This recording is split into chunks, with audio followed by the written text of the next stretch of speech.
Yang kami hormati Bapak Firdausi selaku Wakasek Kurikulum, yang kami hormati Bapak Pujianto selaku Wakasek Sarana dan Prasarana, yang kami hormati Ibu Rizkia selaku Wakasek Dinas Sesuai Kedua Semua, yang kami hormati pula teman-teman guru SMA Negeri 2 Semuanya yang menghadiri pembukaan diseminasi calon guru penggerak angkatan 7. Alhamdulillah segala puji syukur kepada Allah Subhanahu wa taala sehingga pada pagi hari ini kita dipertemukan dalam acara diseminasi yang insya Allah akan disampaikan secara berkala oleh 4 calon guru penggerak angkatan 7. Adapun susunan acara pembukaan, yang pertama yaitu pembukaan, yang kedua menyanyikan lagu Indonesia Raya, yang ketiga sambutan, yang keempat penutup. Baiklah, mari kita buka acara ini dengan pembacaan basmalah. Acara yang kedua yaitu menyanyikan lagu Indonesia Raya. Kepada Ibu Rofi kami silakan sebagai pimpinan. Pada peserta diharapkan berdiri.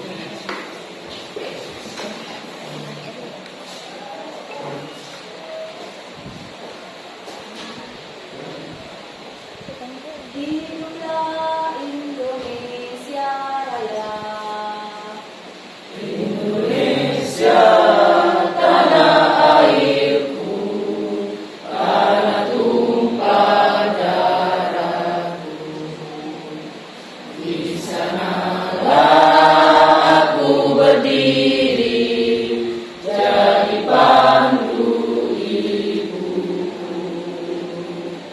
Indonesia kebangsaanku, bangsa dan tanah airku.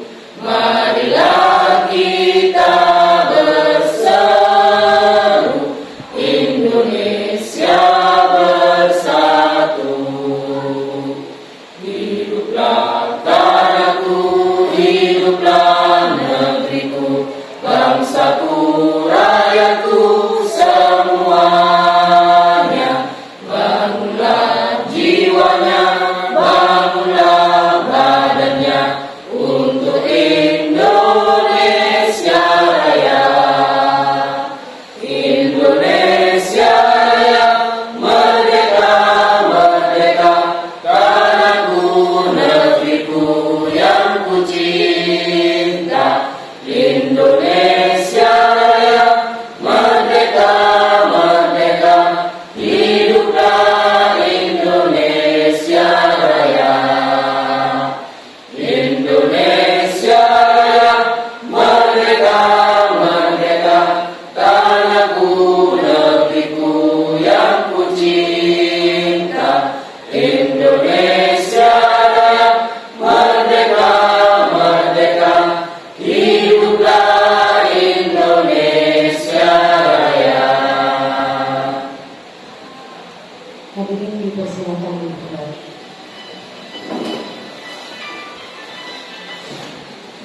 Baiklah, cara berikutnya yaitu sambutan Kepala SMA Semangat yang akan diwakili oleh Bapak Firdausi selaku Wakasek Kurikulum.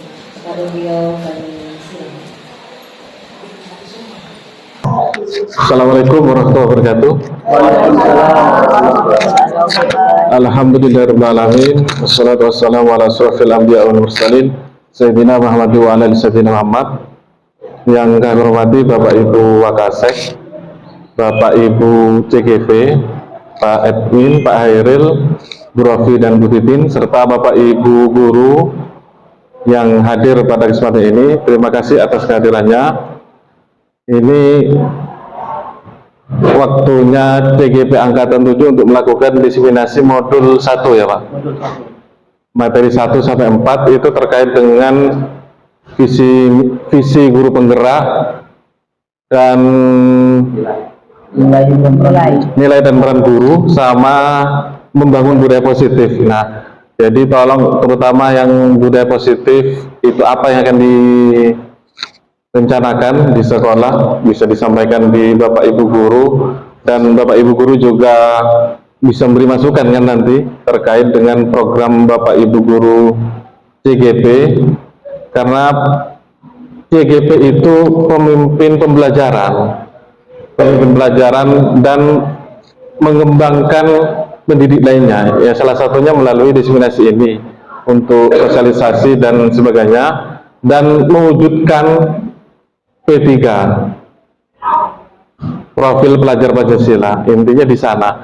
Nah ini semua hanya Bro yang nggak ngajar kelas 10 ya, kalau yang lain sudah ngajar kelas 10 itu tidak nyambung, tidak masalah nyambung ke kurikulum Merdeka yang ada P5 yang nilai akhirnya adalah profil pelajar Pancasila. Itu tujuan, salah satu peran dari guru penggerak. Dan nanti di modul selanjutnya akan ada pembelajaran berdiferensiasi. Nah itu hubungannya dengan kurikulum Merdeka. Kalau bisa di CGP nanti dibuat video, maksudnya direkam, dibuat video, bisa diupload di YouTube-nya sekolah, nanti bisa di-share, dibagikan ke guru-guru yang lain biar dibuat contoh, karena guru penggerak itu selain menggerakkan diri sendiri, menggerakkan orang lain, dan terutama di siswa sebagai tujuan utama kita dalam pendidikan. Nah, memang guru penggerak ini harus selalu bergerak kan, dan harus digerakkan terus. Guru itu harus digerakkan. Kalau nggak digerakkan mati nanti. Apapun kalau nggak digerakkan itu akan mati. Harus digerakkan terus biar hidup. Nah, mungkin itu saja Bapak Ibu. Jadi mohon mengikuti kegiatan ini dengan seksama dan biar tidak panjang lebar. Ini saya mewakili kepala sekolah karena kebetulan MKKS wilayah Madura di Kabupaten Pamekasan hari ini, jadi tidak bisa menghadiri pembukaan ini. Jadi saya mohon izin mewakili kepala sekolah membuka acara diseminasi CGP Angkatan 7 di SMA Negeri Sumeneb dengan bacaan Bismillahirrahmanirrahim. Acara ini dibuka dan dimulai. Terima kasih. Assalamualaikum warahmatullahi wabarakatuh.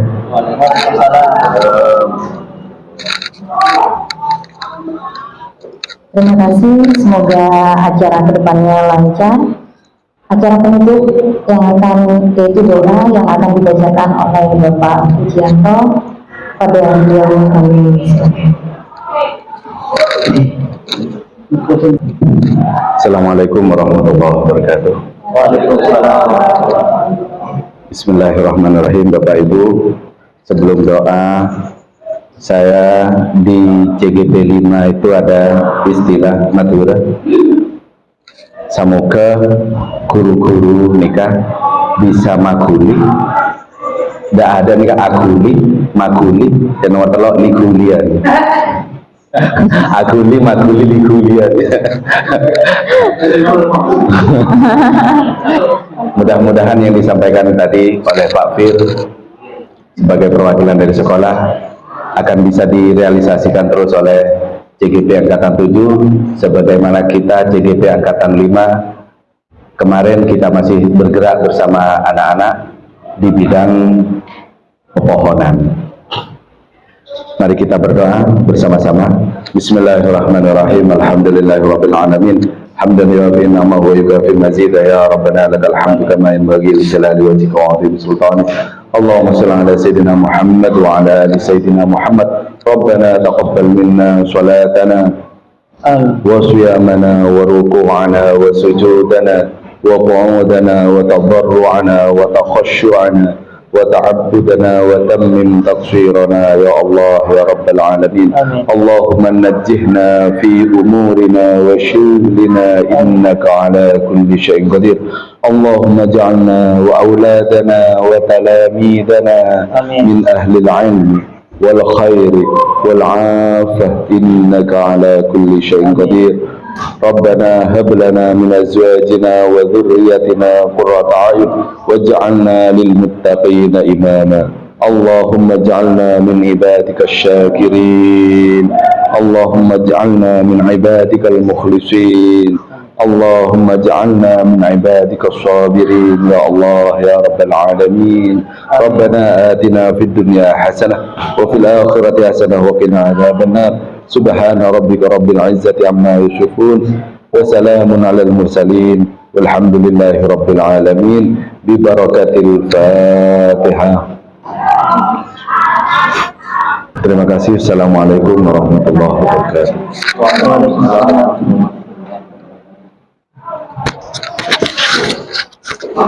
Demikianlah acara pembukaan diseminasi GGP Angkatan 7 selesai. Saya sebagai MC mengundurkan diri. Terima kasih. Jika ada salah kata kami mohon maaf. Billahi taufiq wal hidayah. Wassalamualaikum warahmatullahi wabarakatuh. Assalamualaikum warahmatullahi wabarakatuh. Yang terhormat Bapak Ali sebagai pengajar praktek CGP Angkatan 7 kelas 299A. Yang terhormat Bapak Ibu peserta undangan diseminasi CGP Angkatan 7, tetap semangat. Jam-jam 2 ini jam-jam rawan, tetap semangat. Alhamdulillah bisa hadir. Saya ucapkan terima kasih atas kerjasamanya. Pada kesempatan kali ini dari CGP 7 ada 4 orang. Pertama saya di sesi 1, di sesi kedua kemudian ada Bu Rofi, sesi 3 Bapak Edwin, dan yang terakhir adalah Bu Nurul Hidayati Agustin SPD. Nah, pada kesempatan kali ini Bu Nurul Hidayati Agustin akan menyampaikan materi modul 1.4 yaitu budaya positif, sama halnya dengan CGP 7 Angkatan 7 yang lainnya. Nanti disampaikan kurang lebih 40 menitan. Nanti sesi selanjutnya nanti ada sesi tanya jawab. Saya batasi 2 saja. Silakan nanti Bapak Ibu aktif untuk bertanya. Nah, langsung saja untuk mempersingkat waktu karena ini sudah sore, saya langsung mulai ke Ibu Nurul Hidayati Agustin untuk memaparkan modul 1.4. Terima kasih. Waalaikumsalam. Baik, selamat siang menjelang sore. Assalamualaikum warahmatullahi wabarakatuh. Yang saya hormati Bapak pengajar praktik kami, Bapak Ali, yang telah meluangkan waktu untuk menemani kami di sini. Yang saya hormati pula Bapak Firdausi selaku AKC Kurikulum beserta teman-teman guru yang telah datang pada undangan diseminasi CGP Angkatan 7. Sebelumnya, sebelum saya memaparkan mengenai modul 1.4 yang akan dipresentasikan 40 menit ke depan, kami ingin memaparkan sejenak mengenai pengalaman kami selama 2 bulan mengikuti program pendidikan guru penggerak. Dan kami harapkan teman-teman juga nantinya akan mengikuti program pendidikan luar biasa ini. Mengapa? Karena ternyata dari selama 11 tahun saya mengajar, saya merasa banyak hal yang perlu saya perbaiki sebagai seorang guru. Karena ada 2 hal yang mungkin saya share secara singkat apa yang saya dapatkan selama 2 bulan kemarin. Yang pertama konsep menuntun, dan yang kedua itu adalah pendidikan kita bagaimana berpihak pada murid. Nah, sebelum saya mempelajari modul ini teman-teman, Saya menganggap yang namanya menuntun dalam pendidikan adalah saya mengantarkan anak-anak saya, khususnya di mapel, di 2 mapel yang saya ajarkan, yaitu sejarah dan sosiologi. Saya membantu mereka untuk mencapai KD. Bagi saya itu menuntun. Nah, namun ternyata ketika saya mengikuti program guru penggerak, itu bukan goal, bahkan itu bukan menuntun, lebih tepatnya saya menuntut mereka untuk mencapai pembelajaran sesuai dengan KD dan bagaimana caranya mereka bisa lulus atau mendapatkan nilai KKM. Nah, hal-hal seperti ini itu membuat saya ternyata itu salah begitu. Karena pada hakikatnya menurut pemikiran-pemikiran yang kami pelajari dari Ki Hajar Dewantara, bahwa goal dari pendidikan, tujuan dari pendidikan itu adalah kebahagiaan dan keselamatan yang setinggi-tingginya. Nah, kebahagiaan dan keselamatan ini yang ternyata itu secara tidak langsung direnggut oleh kita sebagai seorang guru. Nah, itu yang membuat saya sempat tersentak ya, dan berencana untuk segera berubah bagaimana agar pembelajaran itu mulai berpihak pada anak. Dan alhamdulillah kami dari CGP Angkatan 7 step by step melakukan perubahan itu, termasuk saya. Nah, saya ini ingin menampilkan pembelajaran yang mulai saya terapkan berpihak pada murid sesuai pemikiran KHD. Walaupun masih nanti di modul kedua kami akan mempelajari lebih dalam bagaimana pembelajaran berdiferensiasi. Nah, ini saya akan memperlihatkan video yang sempat kami buat.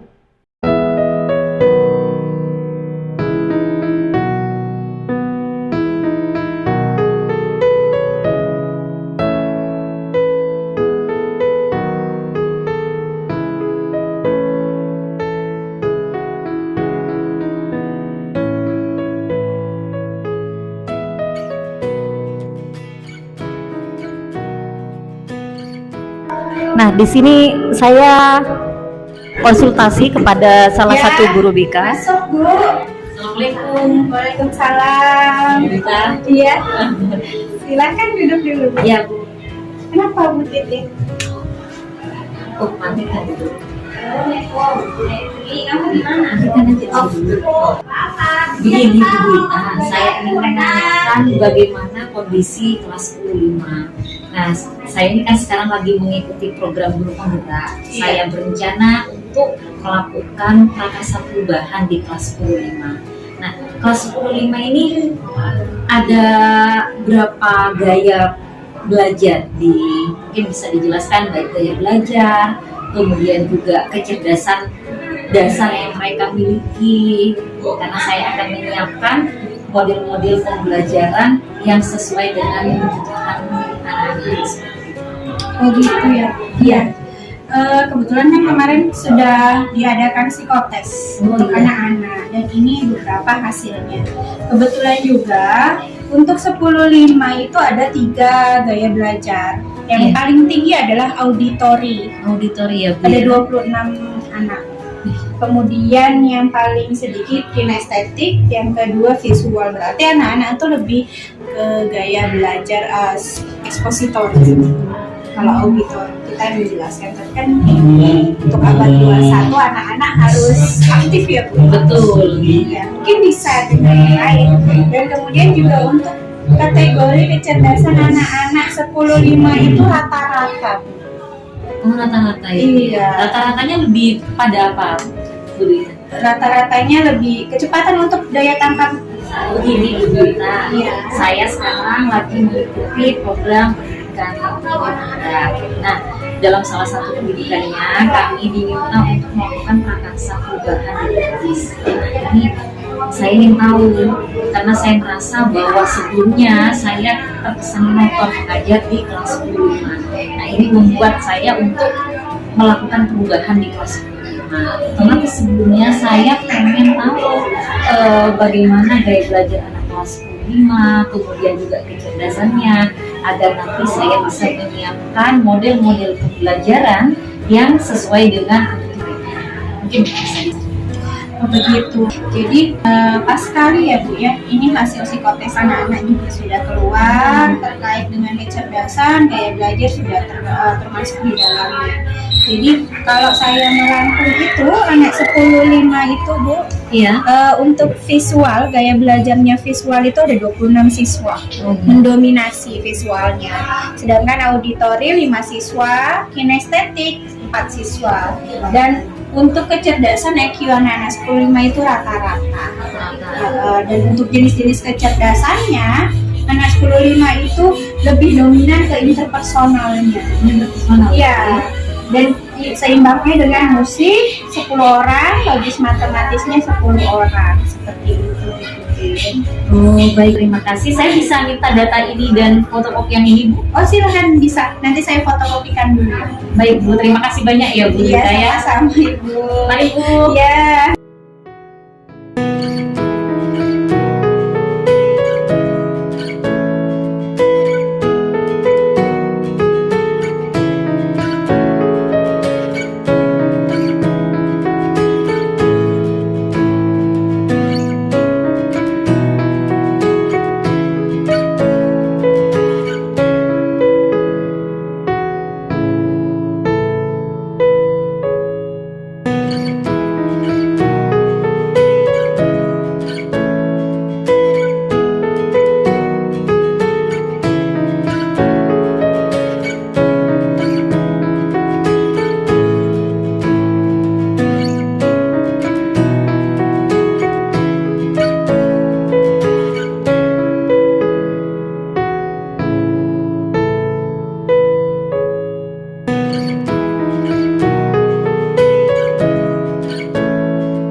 dalam kehidupan masyarakat. Baik, terima kasih. Ini gambaran dari pembelajaran yang saya coba pada kelas 10-5 dan alhamdulillah anak-anak merasa bahwa ternyata Bu enak Bu kalau tugasnya seperti ini karena sesuai dengan keinginan kita gitu kan. Jadi bagi anak-anak yang suka grafis dia kami izinkan, saya mau gambar aja Bu. Jadi mereka buat mind mapping. Jadi ada yang kemudian Bu saya mau buat PPT saja, monggo. Jadi ada yang buat PPT. Bahkan karena di kelas kami ada beberapa yang suka musik, saya izinkan juga membuat lirik dari pelajaran mereka. Dan alhasil ketika kemudian saya coba membuat pas ulangan harian, nah anak-anak itu merasa bahwa saya lebih nangkep dengan versi mereka belajar. Jadi kita menyediakan indikator apa saja yang harus ada di sana. Nah, kemudian anak-anak di sana bisa mengingat apa yang sudah mereka buat sendiri. Ternyata nanti kami juga akan memperdalam mengenai bahwa ada 3 model diferensiasi dalam pembelajaran dan ini adalah diferensiasi produk yang saya coba praktekkan teman-teman. Ini hal dari bahwa oh ternyata benar ya bahwa dulu ketika saya meminta anak-anak silakan buat mind mapping, satu kelas membuat mind mapping semuanya. Nah ternyata itu tidak membahagiakan bagi mereka, jadi mereka tidak merdeka. Dan ketika saya mencoba menerapkan ini, saya merasakan wajah kemerdekaan dari mereka bahwa begini aja lah Bu, santai ini Bu, jadi yang penting materi kan masuk Bu, begitu. Nah ini akhirnya saya merasa oh gitu kan, saya mendapatkan insight pada diri saya bahwa saya harus belajar lebih dan saya siap untuk 4 bulan ke depan mempelajari pendidikan guru penggerak berikutnya.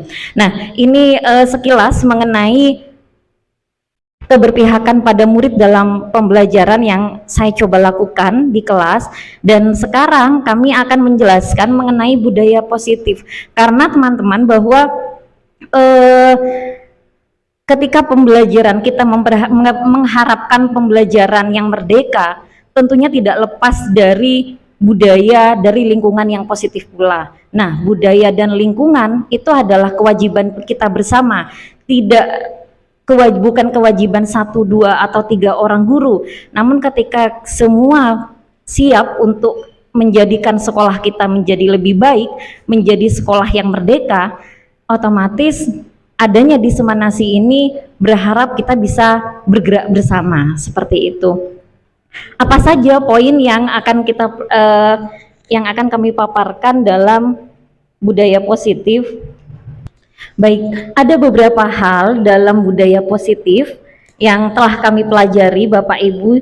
Jadi yang pertama ada teori motivasi, kemudian ada teori kontrol, hukuman dan penghargaan. Juga ada 5 kebutuhan dasar, keyakinan kelas, 5 posisi kontrol, dan segitiga restitusi.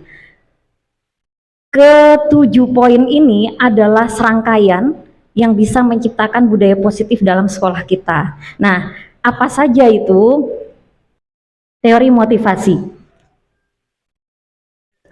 Baik, dalam teori motivasi ternyata ada 3 hal yang membuat manusia itu akan bergerak. Yang pertama itu adalah menghindari ketidaknyamanan dan hukuman. Nah, biasanya murid-murid kita ketika kemudian motivasinya dia mengerjakan tugas, bahkan kita pribadi ketika kita melakukan sesuatu mendapatkan hanya motivasinya itu adalah menghindari ketidaknyamanan, ini adalah motivasi eksternal.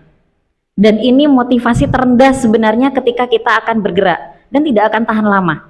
Karena kita melakukannya karena motivasi eksternal. Kemudian yang kedua, motivasi perilaku manusia itu adalah untuk mendapatkan imbalan atau penghargaan. Terkadang pernah mungkin sesekali kita melakukan sesuatu karena goalnya untuk mendapatkan penghargaan, atau kita mau mengikuti lomba, karena saya mendapatkan penghargaan. Bahkan ada beberapa CGP mungkin melakukan untuk mengikuti CGP awalnya karena untuk mendapatkan imbalan atau penghargaan. Kalau saya yang khawatir itu poin pertama awal mengikuti CGP, karena diwajibkan oleh Bapak Amin ya. Jadi Bapak Hermono, akhirnya saya ikut gitu. Walaupun dalam perjalanannya banyak hal yang saya dapatkan dari motivasi eksternal yang awalnya saya lakukan itu menjadi motivasi internal bagi saya. Kenapa saya mengikuti program pendidikan guru penggerak. Dan anak-anak kita ini teman-teman maaf itu terkadang melakukan sesuatu kepada kita itu untuk mendapatkan penghargaan, untuk mendapatkan imbalan atau mendapatkan kasih sayang lebih, agar mendapatkan kasih sayang lebih dari kita.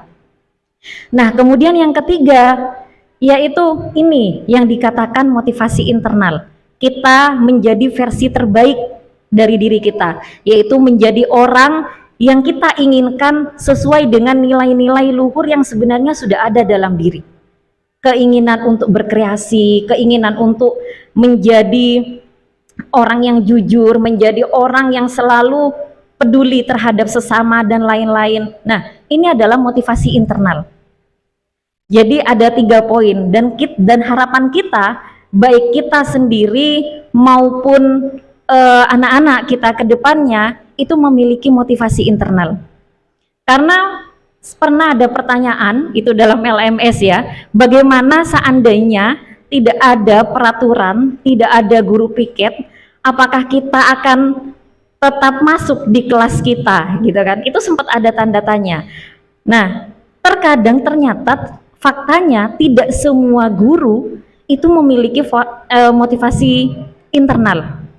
Lebih pada udah piket datang gitu kan, wah nanti absen saya izinnya 1 bulan bisa 10 kali gitu karena banyak hal. Nah, kekhawatiran ini ternyata adalah motivasi eksternal yang seharusnya itu segera dirubah untuk menjadi motivasi internal, karena kita adalah the agent of change ya, kita adalah pemrakarsa perubahan. Otomatis ketika kita ingin menjadi teladan bagi anak-anak kita, bagaimana kita untuk segera merubah diri kita menjadi versi terbaik.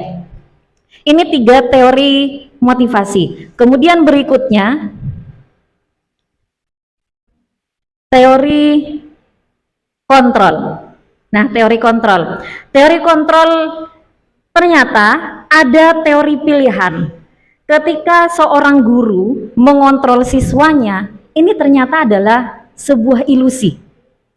Kemudian ketika semua penguatan positif, kita memberikan penghargaan, kita memberikan aplaus dan lain-lain, itu juga bisa dikatakan ilusi.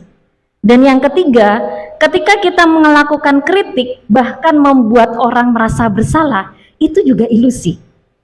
Dan yang keempat, bahwa orang dewasa memiliki hak untuk memaksa kepada orang yang berada di bawahnya, itu ilusi.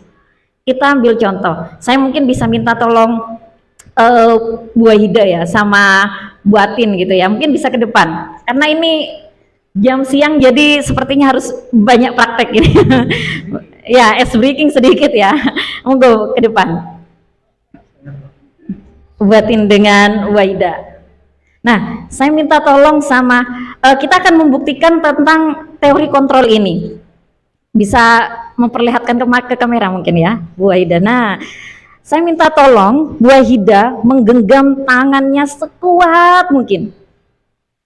Ya, bisa terserah. Salah satu boleh, salah dua boleh. Salah satu boleh. Nah, kemudian Bu Atin silakan bagaimana caranya mengajak Bu Wahida untuk membuka kepalan tangannya dengan cara apapun, terserah, sehingga Bu Wahida mau. Monggo Bu Atin. Monggo Bu Atin. Dengan meraih boleh? Monggo, dengan cara apapun, bahkan dengan cara paksaan juga. Mau dikasih uang?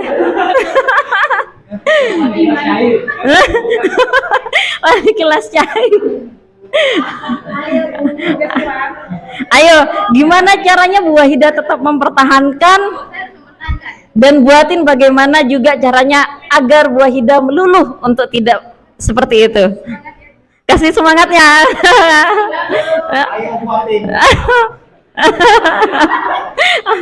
Ayo buatin bisa.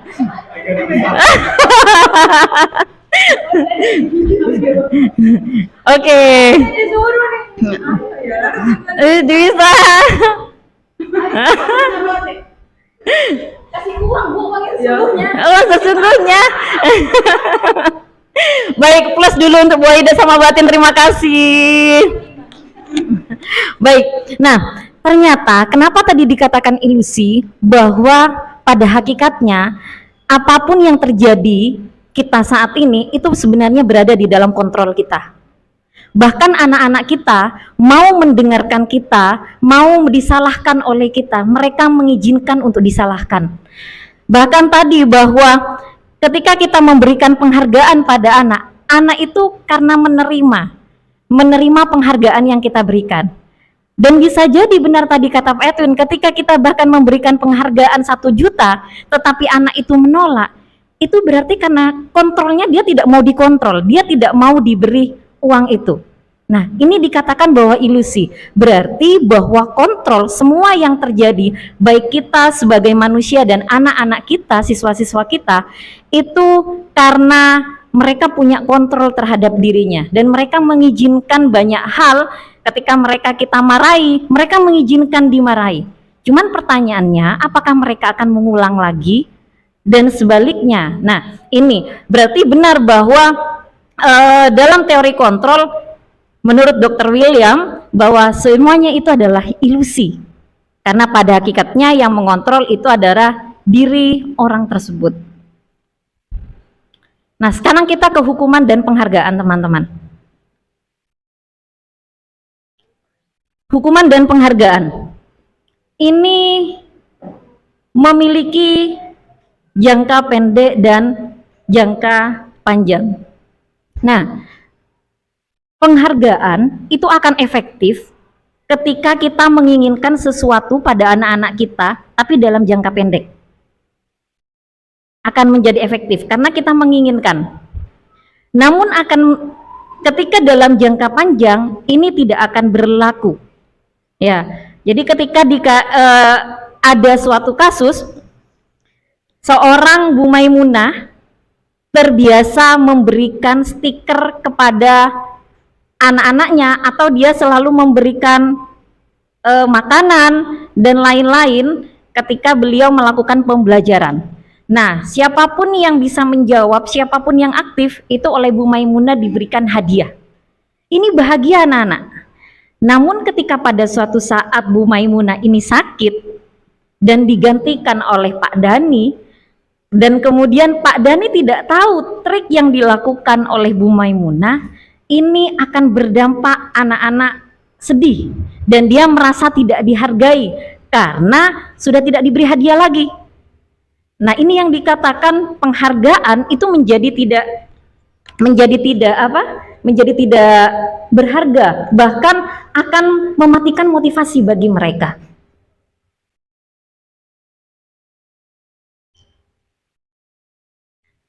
Nah, kemudian ini tentang penghargaan yang barusan saya jelaskan.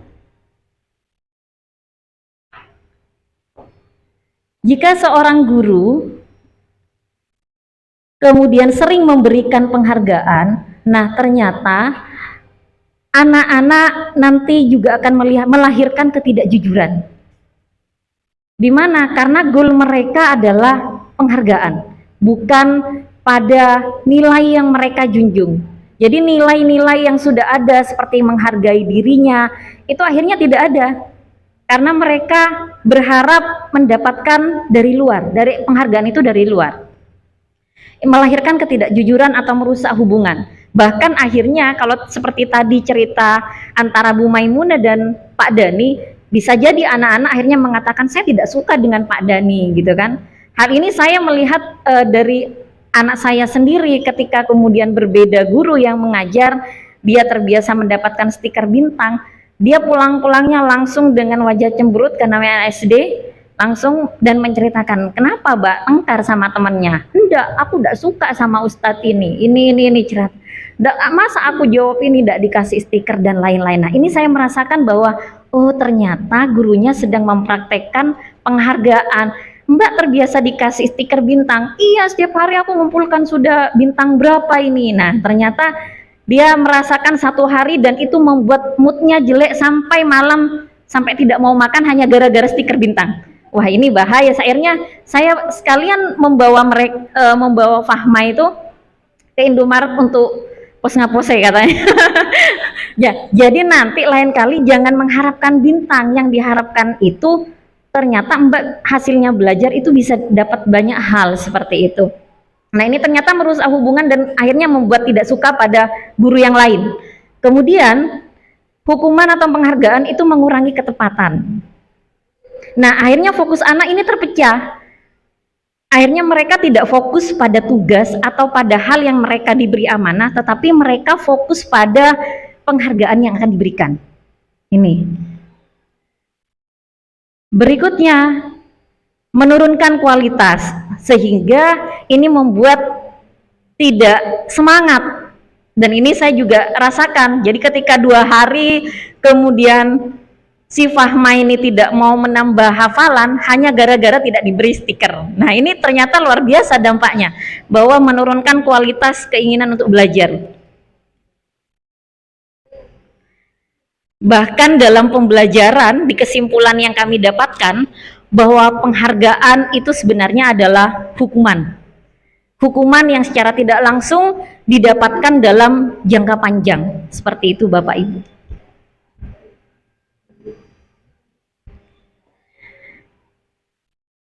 Nah, ini kita bisa pahami ya anak-anak ya. Maaf.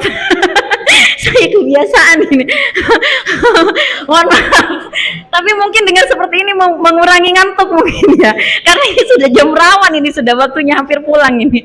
Nah, ini Bapak Ibu, ketika kemudian kita memberikan, saya menuliskan di sini, ketika saat seorang anak belajar untuk pertama kalinya, dia menggabungkan huruf-huruf dan kata-kata serta menyadari bahwa ia dapat membaca dan kemudian ada timbul pijar dalam semangat mereka, itu sebenarnya adalah motivasi internal, bahkan penghargaan untuk dirinya sendiri. Oh, ternyata saya bisa. Nah, sebenarnya hal ini yang seharusnya kita rawat Bapak Ibu. Yang kita rawat dan kita munculkan pada anak-anak kita bahwa sebenarnya mereka bisa memberikan penghargaan pada diri mereka sendiri dengan motivasi-motivasi internal tersebut. Bahkan hal-hal seperti mungkin kurang lebih ya, ketika kita memberikan penghargaan kado kepada anak-anak kita, kemudian anak-anak kita bisa melakukan A, B, C di rumah ya, kita langsung memberikan penghargaan, ini kita harus perlu berhati-hati, karena bisa jadi ketika suatu saat kita tidak ada rezeki, kemudian dia menuntut, kesedihannya itu akan jangka panjang.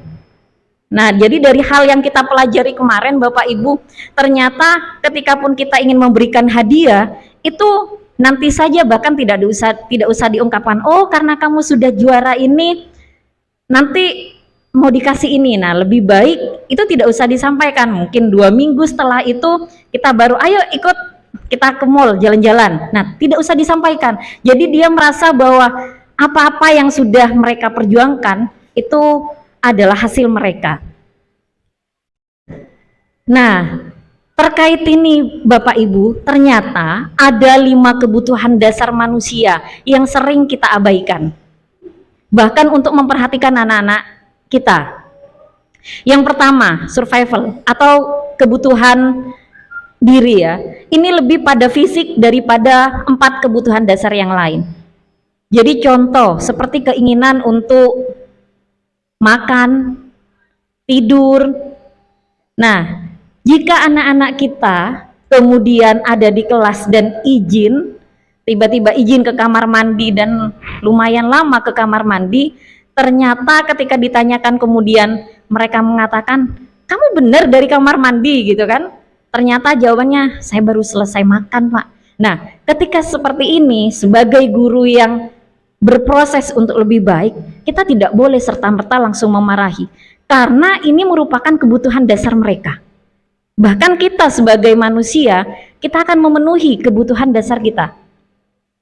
Kita mungkin lebih pada pemakluman dan di sana memberikan solusi bagaimana nantinya ketika mereka makan tidak pada saat jam pelajaran. Jadi ini hal-hal yang sering kita temui ya Bapak Ibu ya. Bahkan ketika saya mau memberikan kasus juga, cerita ini, ketika ada seorang Doni, seandainya namanya Doni ya, ada seorang Doni itu tiba-tiba mengambil bekal temannya, ini pasti akan ada beberapa hal, ada kebutuhan dasar yang tidak terpenuhi. Kalau kemudian kebutuhan dasarnya karena dia lapar, saya karena lapar Bu, jadi saya mengambil bekal punya teman saya. Berarti alasannya itu karena poin yang pertama, karena dia lapar. Nah, kemudian ketika si Doni ini kemudian memberikan alasan, iya Bu, karena orang tua saya tidak pernah membawakan saya bekal, jadi makanya saya ngambil bekal teman saya. Nah, ternyata dia sedang kekurangan atau tangki cintanya tentang love and belonging ini kurang, tentang kasih sayang. Nah, ini yang perlu kita pahami, bahwa anak-anak yang dalam artian murid-murid kita yang melenceng, ini pasti karena ada salah satu kebutuhan dasar yang tidak terpenuhi, dan tugas kita sebagai guru itu harus memahami, bukan memberikan judgement. Ya, kembali lagi pada si Doni. Ketika kemudian si Doni memberikan alasan lain, bahwa ternyata iya Bu, saya senang sih Bu kalau ngambil punyanya teman gitu kan, karena lihat wajahnya kemudian bersungut-sungut, Bu lucu gitu kan. Kadang ada anak yang seperti itu. Nah, ternyata dia kekurangan kebahagiaan, tangki bahagianya itu kurang, baik di rumah, bisa jadi orang tuanya strength dan lain-lain, sehingga pelariannya dia senang ngerjain teman-temannya. Nah, ini yang dikatakan berarti dia sedang bermasalah pada kebutuhan dasar terkait dengan kebahagiaan. Nah, kemudian bisa jadi tentang freedom, kebebasan. Dia merasa bahwa si Doni ini ketika memberikan alasan, kenapa Doni kamu mengambil bekal temannya? Ya saya sengaja Bu, karena kok sepertinya enak gitu kan. Dan saya merasa bahwa saya senang sekaligus merasa bebas melakukan apa yang saya inginkan. Nah, berarti tangki kebebasannya ini sedang berkurang. Nah, ini yang perlu kita penuhi dengan hal-hal yang positif, bahkan membuat mereka sadar bahwa oh ternyata dalam hal ini kamu kurang ini. Nanti kita akan melakukannya dalam restitusi. Oke, next ya.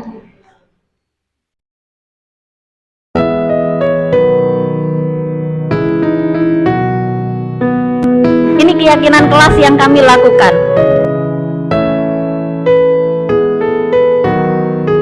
Baik, kita amati dulu sebelum saya memberikan informasi.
Nah, ada beberapa langkah ketika kita sudah paham terkait motivasi eksternal dan internal, kemudian juga kita paham terkait bahwa ada 5 kebutuhan dasar yang harus dipahami.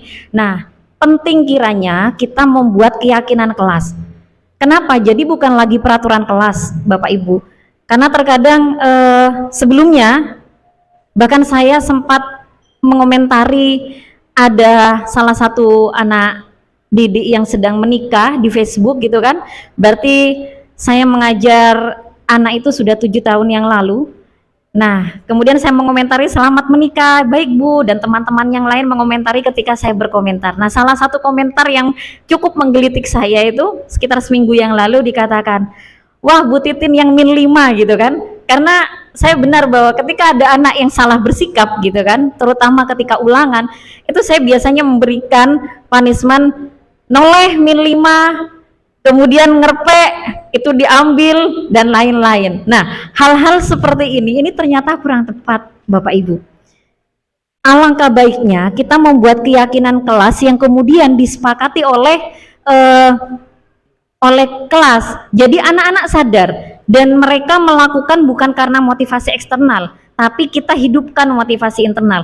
Kalau tulisan-tulisan yang barusan itu adalah kalimat positif, namun yang ditulis oleh anak-anak itu lebih pada jangan bullying saya. Kemudian ada yang mengatakan bahwa kompak terus ya kelas 10-5. Ada yang mengatakan bahwa jangan ngerpek karena ada yang ngerpek Bu dengan cara yang canggih gitu kan, dan lain-lain. Nah, ternyata ada beberapa hal yang membuat saya juga tertawa melihat harapan-harapan mereka di kelas 10-5. Nah, harapan-harapan ini kemudian kita sepakati. Nanti ini akan kita ubah menjadi kalimat positif anak-anak. Ketika ini adalah kesepakatan kita, Ibu harapkan kalian akan meyakini, bahkan berkomitmen pada diri bahwa keyakinan kelas ini bisa kita terapkan. Begitu. Nah, ini terkait keyakinan kelas yang sudah kami coba praktekkan di kelas 10.5. Dan berikutnya, bagaimana seandainya ternyata di keyakinan kelas masih aja ada beberapa yang melanggar? Itu pasti ada beberapa yang melanggar. Ya, berarti ini yang kemudian pada tahap berikutnya kita melakukan yang namanya restitusi. Oke, 5 posisi kontrol sebelum kita mempelajari restitusi. Baik, ketika sebelum kita melakukan restitusi, Bapak Ibu guru, ternyata kita harus paham kita berada di posisi mana. Guru bisa berada di posisi penghukum, pembuat merasa bersalah, teman, manajer, atau pemantau. Nah, kalau seandainya ada seorang guru yang kemudian mengatakan, Bu, Naria sampai ating-tuting dan lain-lain, ternyata itu adalah tipe guru penghukum. Di dalam ini saya masukkan video. Baik, kita akan melihat bagaimana seorang guru penghukum. Mungkin saja itu tidak ada dalam diri kita.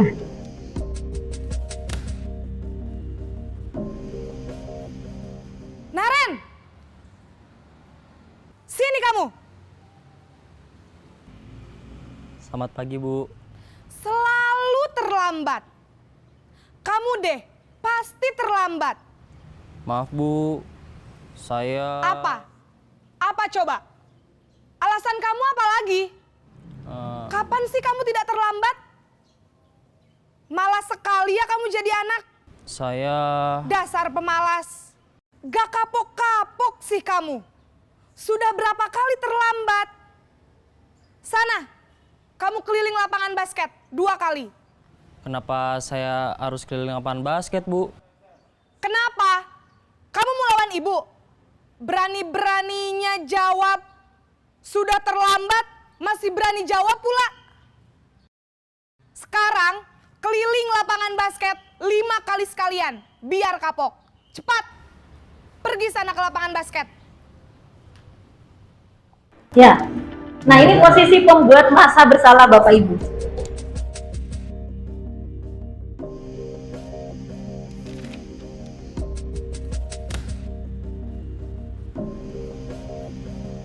Naren! Seperti murid kita ya ternyata. Naren, kamu kenapa terlambat lagi, nak? Ya Tuhan, Naren. Kamu senang ya bikin ibu susah ya? Kalau kamu terlambat lagi, nanti ibu yang ditegur bapak kepala sekolah, nak. Disangka ibu tidak bisa membina kamu. Duh, gimana ini? Maaf, Bu. Duh, Gusti Naren. Kamu suka ya kalau ibu ditegur bapak kepala sekolah? Terus, sekarang ibu harus tulis apa ini di buku absen? Ini kamu sudah sering terlambat loh. Ibu harus apa coba? Maaf, Bu. Maaf sekali. Ya sudah, lain kali jangan bikin ibu susah lagi ya, nak ya. Ibu tidak akan kuat lagi kalau kamu begini terus. Bisa jantungan kalau ibu ditegur bapak kepala sekolah. Sana cepat ke kelas. Maaf ya, Bu. Maaf sekali. Oke, ini pembuat merasa bersalah. Sekarang guru sebagai posisi teman Bapak Ibu.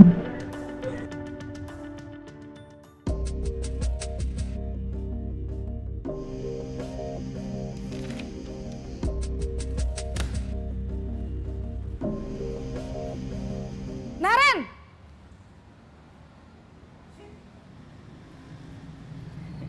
Selamat pagi, Bu.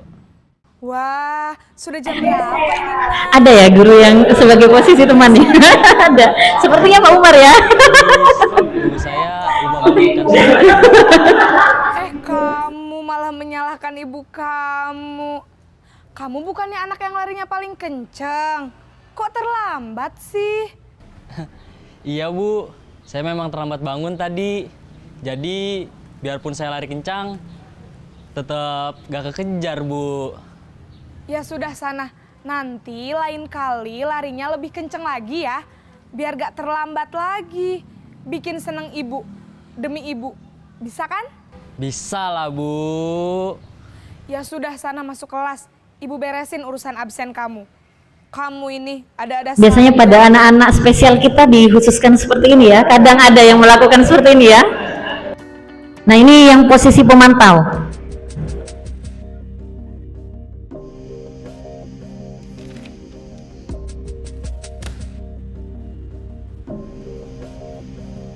Naren!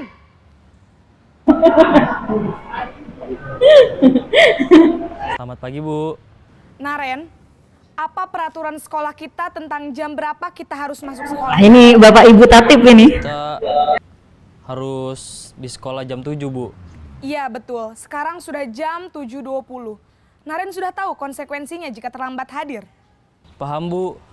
Saya harus tinggal kelas pas jam istirahat selama 20 menit. Iya benar, konsekuensinya demikian. Jadi nanti jam 9.30 pas istirahat, kamu harus tinggal di kelas, kerjakan tugas tambahan untuk ketertinggalan kamu, ya? Baik, Bu.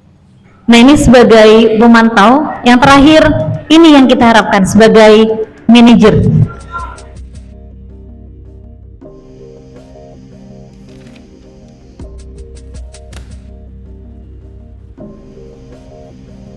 Naren!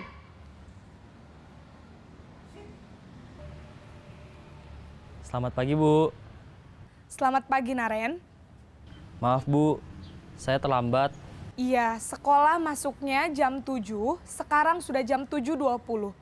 Jadi sekarang bagaimana ini, Naren? Maaf, Bu. Saya lupa setel alarm saya semalam. Baiklah, menurut kamu, keyakinan sekolah yang mana yang perlu kamu tingkatkan? Menghargai diri sendiri dan orang lain mungkin ya, Bu. Setuju. Jadi, apakah Naren meyakini prinsip saling menghormati tersebut? Iya, Bu. Saya meyakininya. Apakah Naren bersedia memperbaiki masalah keterlambatan ini? Bersedia, Bu. Bagaimana kamu akan perbaiki masalah keterlambatan ini? Saya akan coba untuk tidak lupa menyetel alarm saya, Bu. Baik, kalau Naren lupa menyetel alarm di rumah, ada orang yang kira-kira bisa bantu mengingatkan tidak? Ada, Bu. Kakak saya, Kak Ema. Ada lagi selain Kak Ema? Selain Kak Ema, ada ibu saya. Baik, jadi yang mengingatkan Naren adalah Kak Ema dan ibu kamu ya? Kira-kira akan mulai setel alarm kapan nih, Naren? Setelah pulang sekolah, akan segera saya lakukan. Baik, jadi Naren akan setel alarm untuk bangun besok pagi dan akan diingatkan oleh kakak dan ibunda Naren ya. Ada lagi yang mungkin perlu dilakukan, Naren? Agar tidak terlambat bangun lagi. Tidak ada, Bu. Baik, Naren. Terima kasih untuk kerjasama kamu. Sekarang kamu perlu kembali ke kelas untuk belajar. Baik, Bu. Terima kasih. Baik, Bapak Ibu. Nah, dari kelima poin ini, semoga kita termasuk yang manajer. Amin. Walaupun sebelumnya saya sendiri merasa bahwa saya tipikal guru yang juga penghukum, pemantau, sepertinya saya lakukan kecuali yang manajer. Nah, saya baru berarti ketika saya merasa bahwa 13 tahun saya mengajar, saya itu baru sekarang melakukan berada di posisi manajer, menjadikan ketika anak-anak membuat kesalahan, saya mencoba mendekati mereka. Kalau sebelum-sebelumnya, saya lebih banyak menerapkan pada merasa bersalah. Jadi saya buat anak-anak emang merasa bersalah sehingga mereka mau mengikuti apa yang kita inginkan. Nah, tadi dijelaskan bahwa ketika kita sudah memahami 5 posisi kontrol kita dan kita berada di posisi mana, nah di sini secara lambat laun mungkin nanti ke depannya kita akan belajar memposisikan diri sebagai manajer. Walaupun itu juga tidak mudah karena di sana butuh komitmen dan konsisten sehingga kita menganggap bahwa anak-anak kita mereka layak mendapatkan apa yang mereka harapkan dalam pendidikan, yaitu kebahagiaan dan keselamatan yang setinggi-tingginya. Ketika kemudian tadi kita telah melakukan keyakinan kelas, namun masih ada beberapa siswa yang bermasalah, intinya tidak bisa dirubah, kita bisa melakukan pada tahap segitiga restitusi. Nah, apa itu restitusi? Di sini kita akan mengembalikan anak-anak pada kodratnya. Kita akan membantu mereka kembali pada kodratnya tanpa mereka sadari. Jadi mereka melakukannya itu secara dengan melakukannya menggunakan motivasi internal mereka, bukan motivasi eksternal mereka. Ada beberapa poin dalam segitiga restitusi yang perlu kita pahami. Yang pertama itu adalah menstabilkan identitas. Apa itu? Contohnya, pada kasus yang kami angkat, saya ada anak buah saya, bukan anak buah ya, anak dalam kelas saya, itu dia agak gemulai dan dia sering dibullying oleh teman-temannya. Jadi agak gemulai. Nah, ada tokohnya ini, ada provokatornya. Ini yang padahal saya sudah mengatakan, Ibu harapkan tidak ada bullying dalam kelas ini dan lain-lain. Ternyata masih aja ada, sehingga anak ini saya panggil untuk dilakukan segitiga restitusi. Jadi untuk menstabilkan identitas, saya menyatakan pada anak saya pada waktu itu bahwa kamu namanya saya sebut saja karena sebentar lagi akan saya tunjukkan, namanya Wahyu. Jadi si Wahyu ini saya katakan bahwa Wahyu, banyak orang yang melakukan bullying sama orang ini. Wahyu itu bukan satu-satunya, banyak. Tapi menurut Wahyu, apa yang Wahyu lakukan itu benar tidak? Nah, saya sempat mengatakan seperti itu pada Wahyu. Ya sebenarnya salah sih Bu, tapi niat awalnya itu congok-cua gitu kan, rencananya hanya sekedar ya iseng. Tapi kok lama-kelamaan seneng ya lihat wajahnya yang manyun dan lain-lain. Nah, akhirnya itu menjadi habit, bahkan menular pada teman-temannya. Nah, setelah kemudian kita menstabilkan identitas, nanti step-stepnya yaitu validasi tindakan salah. Dan endingnya kita akan menanyakan keyakinan kelas, mengingatkan apa menurutmu keyakinan kelas apa yang sudah tidak sesuai dengan apa yang Wahyu lakukan. Akhirnya dia menyadari. Nah, kita akan melihat ini praktek segitiga restitusi saya.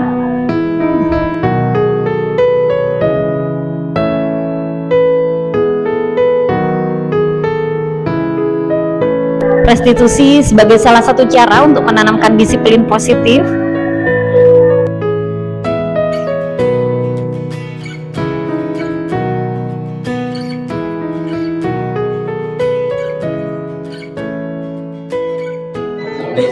Waalaikumsalam. Ayo silakan duduk yuk. Gimana kabarnya yuk? Alhamdulillah baik. Baik, sehat ya? Sehat. Alhamdulillah. Wahyu, kita sudah satu kelas bersama itu berapa lama kira-kira? Sudah 1 semester. Hampir 1 semester ya, tidak terasa ya. Iya. Nah, kita di kelas 15 suka duka bersama, dan ada beberapa hal juga kita sudah miliki mengenai keyakinan kelas. Nah, Wahyu kalau ngomong-ngomong ada satu teman kita, teman Wahyu yang memiliki perbedaan dengan teman-teman yang lain. Siapa kira-kira? Awang dan Anam. Awang dan Anam, teman kita, dan ibu juga pernah mendengar bahwa Wahyu pernah meledek mereka. Kira-kira benar itu Yu? Benar. Benar. Nah, menurut Wahyu, apakah seperti itu baik? Tidak. Tidak. Ya, itu memang kurang benar ya Yu ya. Tapi ibu yakin Wahyu tahu, punya alasan kenapa Wahyu melakukan itu sama Awang atau sama Anam juga. Bisa diceritakan Ibu? Awalnya hanya bergurau, hanya guyon. Awalnya guyon ya. Tapi berkelanjutan gitu. Berkelanjutan. Akhirnya teman-teman yang lain ngikut. Iya. Gak apa-apa, istilahnya menurut Wahyu ini kurang tepat ya, kurang tepat. kurang tepat. Dan setiap orang itu emang tidak ada yang sempurna, Wahyu. Setiap orang juga itu bisa melakukan kesalahan. Namun sekarang yang perlu kita pikirkan bagaimana memperbaiki kesalahan itu. Ya, nah untuk Awang ini kira-kira apa ada informasi lagi terkait Awang dan Anam, Wahyu? Atau informasi yang menurut teman-temannya begini, tapi ternyata ibu belum mendapatkan dari Wahyu yang informasinya Wahyu yang punya porsi lebih banyak menghina Awang atau membuli ya Awang sama Anam. Apa kira-kira itu? Untuk tubuhnya, Untuk tubuhnya yang mungkin cukup besar ya, cara dia berjalan, cara dia berjalan. Jadi itu yang menjadi latar belakang kenapa Wahyu membuli Anam sama Awang ya. iya, Baik. Tapi apakah itu sudah sesuai Yu, dengan nilai-nilai yang ada di dalam kelas kita? tidak. Tidak. Sebenarnya apa saja sih nilai-nilai yang ada di dalam kelas kita Yu? Nilai-nilai dalam kelas kita itu adalah saling menyayangi, Saling menyayangi, saling menghargai, saling menghargai, saling tolong menolong, saling tolong menolong, saling menyapa ketika bertemu juga. saling menyapa. Nilai apa yang belum dilakukan Wahyu, terutama pada kasusnya si Awang dan si Anam ini kira-kira? Ya, menyayangi teman dan menghargai teman. Menyayangi dan menghargai teman. Berarti Wahyu sudah merasa ini kurang menyalahi dengan nilai dalam kelas kita ya. Ya, Apa yang akan Wahyu lakukan nih setelah untuk memperbaiki kesalahan terhadap Awang dan Anam? yang pertama saya mau meminta maaf kepada Awang dan Anam. Minta maaf. Kemudian Yang kedua, saya akan mengubah pandangan saya kepada Awang dan Anam bahwa mereka itu adalah laki-laki yang ya laki-laki sejati seperti yang ya, lainnya. seperti pada wajarnya ya mereka bahwa mereka adalah laki-laki bagus. Kemudian yang ketiga Yu apa? Apa ada lagi ketika dalam pertemanan bagaimana kira-kira? Ya mungkin saya akan lebih menghargai mereka, Menghargai, Awang dan Anam, dan menyayangi Awang dan Anam. menyayangi seperti pada teman-teman lainnya ya, mengajak tetap berkelompok bersama. Oke, bagus Wahyu. Ibu harap dengan apa yang sudah direncanakan oleh Wahyu ini bisa dilakukan kepada Awang dan Anam. Karena kita paham bahwa nilai dalam kelas kita itu menghargai, menyayangi, dan itu yang membuat kelas kita nanti akan menjadi kompak. Baik, itu saja. Ibu harap setelah ini itu sudah bisa lebih kita lanjuti. Tetap semangat Wahyu untuk menjadi pribadi yang lebih baik. Oke, kita sepakati bahwa ini sudah selesai dan Ibu harap semuanya kelas kita akan semakin kompak. Baik, terima kasih. Hati-hati, selamat bertugas, belajar lagi. Oke. Waalaikumsalam. Baik, dari apa yang dilakukan ternyata sesuai harapan Bapak Ibu ketika saya melakukan restitusi pada tokoh utama yang membullying di kelas 10.5. Setelah itu seorang Wahyu berubah. Jadi bahkan saya bertanya seminggu setelah melakukan restitusi, di kelas sudah tidak ada lagi yang namanya bullying. Berarti ini saya merasakan bahwa Wahyu berubah. Bahkan dampak lainnya, Wahyu menyelesaikan tugas-tugasnya karena dia termasuk 5 siswa yang punya tugas yang belum selesai pada waktunya. Nah, saya ketika mengingatkan nilai-nilai itu dan saya merasa bersyukur, bahkan Wahyu mengatakan setelah 2 minggu, makasih ya Bu sudah memanggil saya gitu kan. Nah, saya di sana biasanya ketika anak dipanggil oleh gurunya di sana ada sedih dan lain-lain. Tapi untuk pertama kalinya saya merasakan anak dipanggil bukan merasa dihukum, tapi dia mengucapkan terima kasih. Dan saya merasa bersyukur sekali. Ini adalah program pendidikan yang luar biasa yang nanti bisa diikuti oleh Bapak Ibu. Tidak hanya mengubah mindset, namun mengubah secara tidak langsung akan mengubah kita menjadi guru yang lebih baik lagi. Harapan kami optimis seandainya budaya positif kita lakukan secara bersama-sama, sekolah dengan jumlah 1.200 orang ini akan menjadi generasi yang diharapkan oleh Indonesia, yaitu generasi emas 2045. Semoga kita menjadi agen perubahan yang terbaik dengan guru versi terbaik kita. Itu saja dari saya, Bapak Ibu, kurang lebihnya mohon maaf. Jika ada pertanyaan, saya kembalikan lagi pada moderator. Terima kasih. Luar biasa. Waktunya 1 jam. Oke, langsung aja Bapak Ibu, sesi tanya jawab mungkin dari pemaparan Bu Nurul Hidayati Agustin berkaitan dengan mungkin pengalaman Bapak Ibu selama mengajar di kelas maupun di luar kelas menangani masalah-masalah murid. Silakan pertanyakan kepada Bu Titin. Saya buka, silakan. Mungkin dari Ibu atau Bapak. Oh ya, Pak Adi. Terima kasih. Assalamualaikum warahmatullahi wabarakatuh. Ya, saya bertanya biar panitia nggak rugi ngasih saya nasi. Ya, luar biasa sekali. Jadi guru penggerak ternyata saya juga baru mungkin seperti yang dirasakan Bu Titin. Ternyata banyak hal baru yang saya temukan di sini. Hanya bayangan saya ini bukan sekedar evolusi, tapi lebih pada revolusi pendidikan, Bu. Ini luar biasa. Hanya saja jumlah, saya tadi sempat bertanya sama teman-teman, jumlah guru penggerak dan yang bukan penggerak itu tidak seimbang.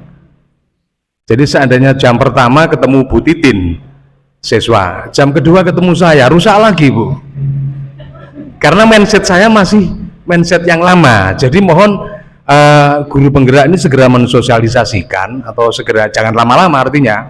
Jadi nanti kalau lama-lama ya siswa istilahnya 12 guru penggerak dikeroyok berapa puluh guru saya dan teman-teman saya itu.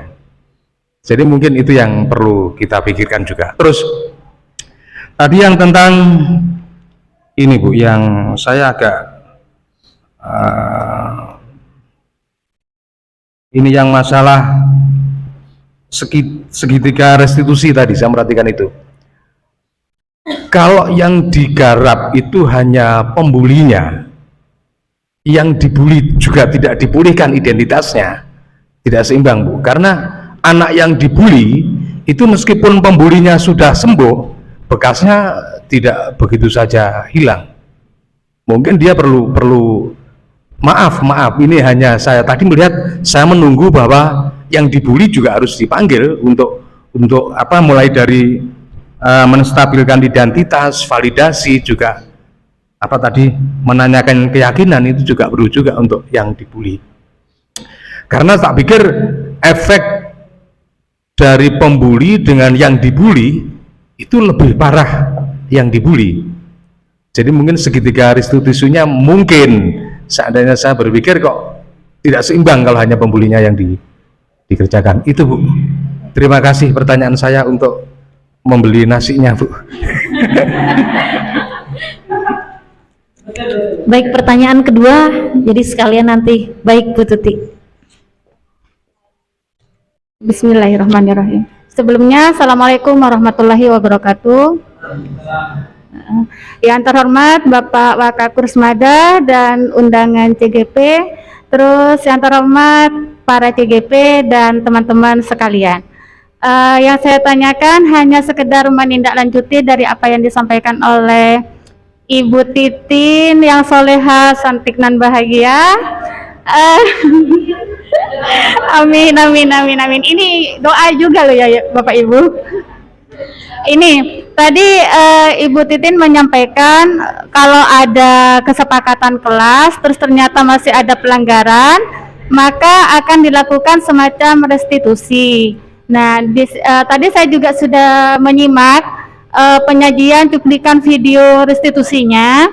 Nah, cuma yang saya tanyakan, kira-kira setiap tindakan itu kan pastinya ada hambatan dan keuntungan ya.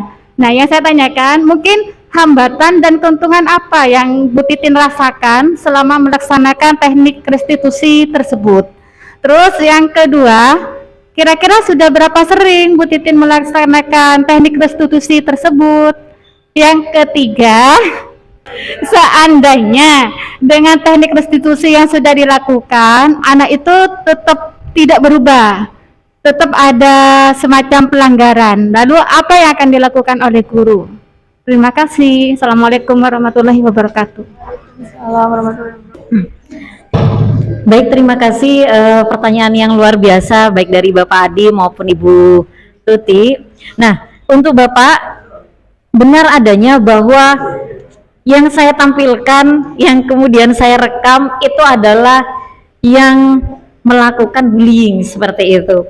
Bahkan saya juga memanggil siswa yang menjadi korban.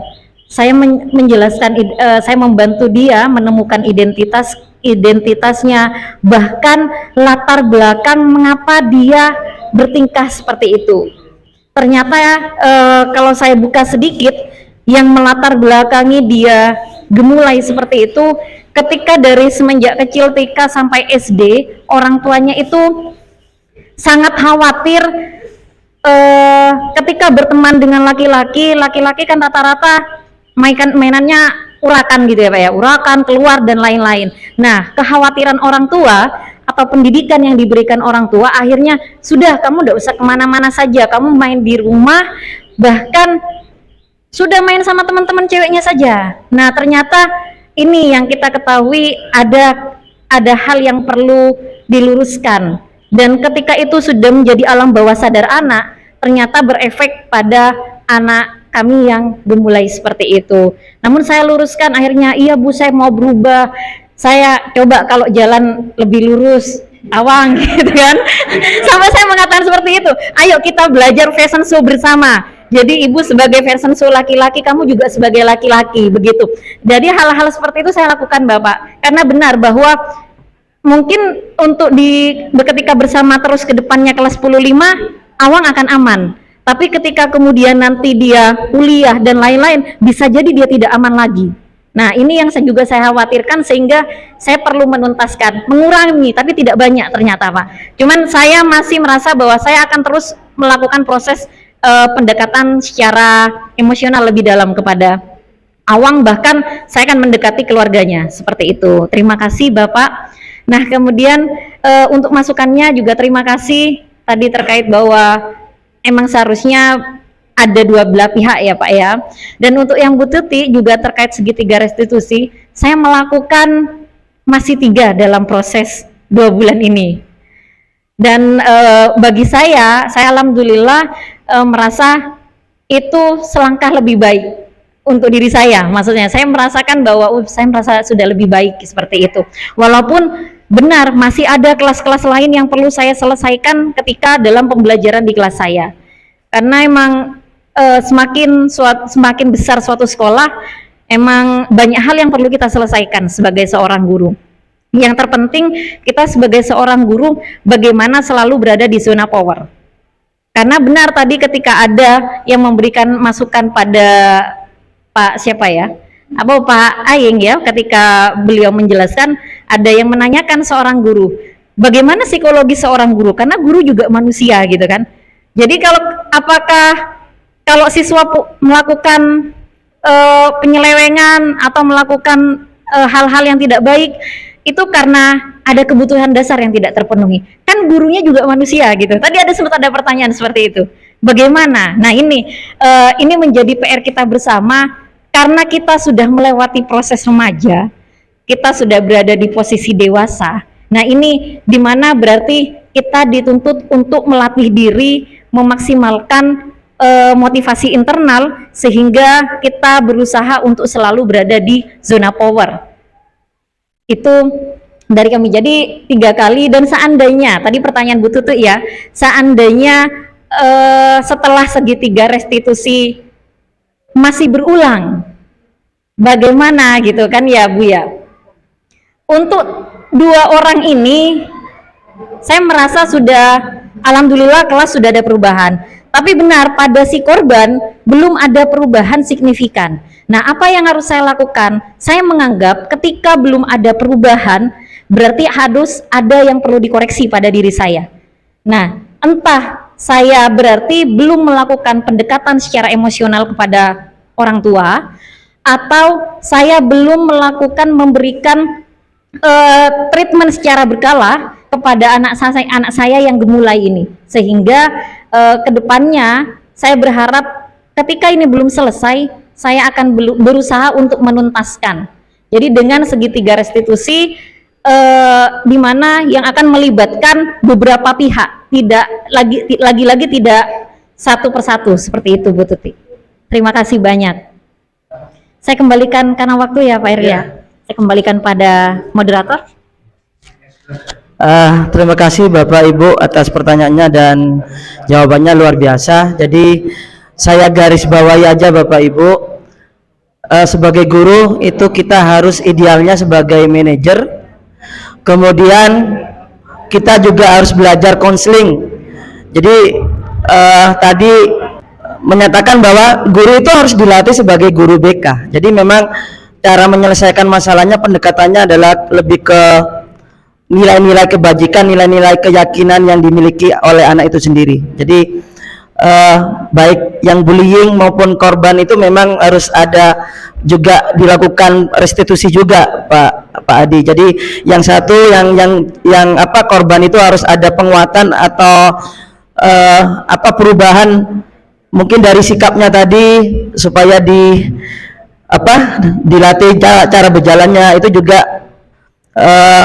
mungkin dari sisi kebutuhan dasarnya juga perlu dipertanyakan Bu Titin, kenapa kok seperti itu. Jadi untuk sementara alhamdulillah dari sesi pertama sampai keempat ini kami dari CGP Angkatan 7 ini akan memberikan catatan-catatan, mungkin nanti rekomendasi apa istilahnya, saran lah ya, mungkin kepada tim tatib ya, kebetulan ya saya juga ada di dalamnya, dan saya juga sudah mengutarakan secara tidak langsung ketika saya Bapak Ibu sebagai tim tatib ditegur langsung oleh kepala sekolah karena ada kasus anak dipotong rambutnya. Nah itu tidak boleh, dan kemudian saya mengusulkan kepada Bapak Kepala Sekolah, Pak, bagaimana kalau kita buat tim restitusi dan membuat standar baku? Itu ada seksinya, ada Bu Sofi juga dipanggil waktu ada kasus seperti itu. Ini yang perlu kami dapat dukungan dari Bapak Ibu. Kalau ini budaya positif ini dibuat program dan dijalankan, kami butuh dukungan dan kolaborasi dari Bapak Ibu. Jadi ketika ada kasus, yang menangani kasus itu ya Ibu Bapak, sebenarnya bukan diserahkan kepada guru penggerak dan atau guru tim. Sebenarnya tepatnya memang ketika ada kasusnya terjadi pada saat pembelajaran Bapak Ibu, maka penyelesaian Bapak Ibu yang menyelesaikan. Jadi secara emosional, ikatan kronologis kejadiannya juga Bapak Ibu lebih paham. Nah ini yang harus dipahamkan oleh Bapak Ibu. Ya saya kira cukup. Terima kasih atas kehadirannya Bapak Ibu, partisipasinya sampai sore hari ini. Tetap semangat, tetap berbagi ilmu, tetap menuju kebaikan bersama-sama, bukan kami berempat tapi untuk sekolah kita. Saya kira cukup. Assalamualaikum warahmatullahi wabarakatuh.